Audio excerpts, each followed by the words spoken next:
குழுவில் வந்து இந்தியா முழுவதும் உள்ள மெம்பர்களில் மாநிலங்கள் உறுப்பினர்களே இருப்பாங்க.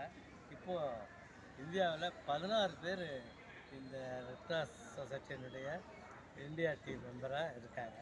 அதுவும் இல்லாமல் இந்தியா டீம் மெம்பர்னால் தமிழில் இந்தியாவில் எங்கெங்கெல்லாம் பேரிடர் நடக்குதோ, எல்லா மாநிலங்களிலும் பேரிடர் நடக்குதோ அந்த இடத்துலலாம் உடனே ரெட் கிராஸ் மூலமாக அங்கே சென்று அவர்களுக்கு தேவையானவைகள் உதவிகள்லாம் செய்வதுடன் அவர்களுக்கு தேவையான பொருட்கள் என்னென்ன என்பதை அசஸ் பண்ணி அதை நம்முடைய தேசிய பேரிடர் குழுவுக்கு அனுப்பிச்சு அங்கிருந்து அவங்களுக்கு உதவிகளை பெற்றுத் தருவது என்னுடைய வேலை.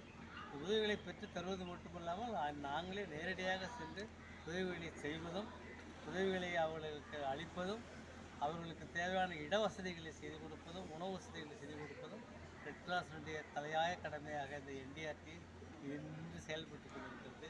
அதே போல் ஆர்டிஆர்டி தற்போது ஜப்பானில் நடந்த இந்த சுனாமி பேரழிவு இல்லைன்னாலும் கூட அங்கு சென்று இந்த ஆர்டிஆர்டி மெம்பர் உறுப்பினர்கள் இங்கே பங்கெடுத்து கொண்டு சேவை செய்திருப்பது பாராட்டுக்குரியது. இங்கே ஜூனியர் ரெட் கிராஸ் முகாம் இங்கே இந்த பள்ளியிலே நடக்கிறது. ஜூனியர் ரெட் கிராஸ் முகாம் என்று சொன்னால் மாணவர்களுக்கு உரிய ஒரு சேவை முகாம்.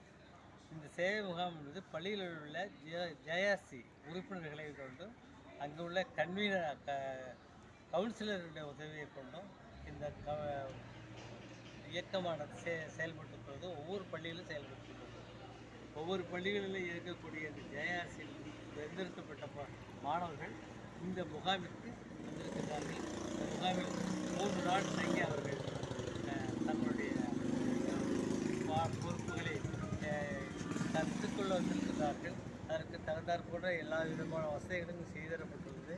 இந்த பள்ளியினுடைய தாளாளர், பள்ளியினுடைய தலைமை ஆசிரியர் அவர்கள், ரோட்டரி சங்க தலைவர் அவர்கள், முன்னாள் கன்வீனர்கள் 2 பேரும் இவர்களெல்லாம் இங்கே வந்திருக்கின்றார்கள்.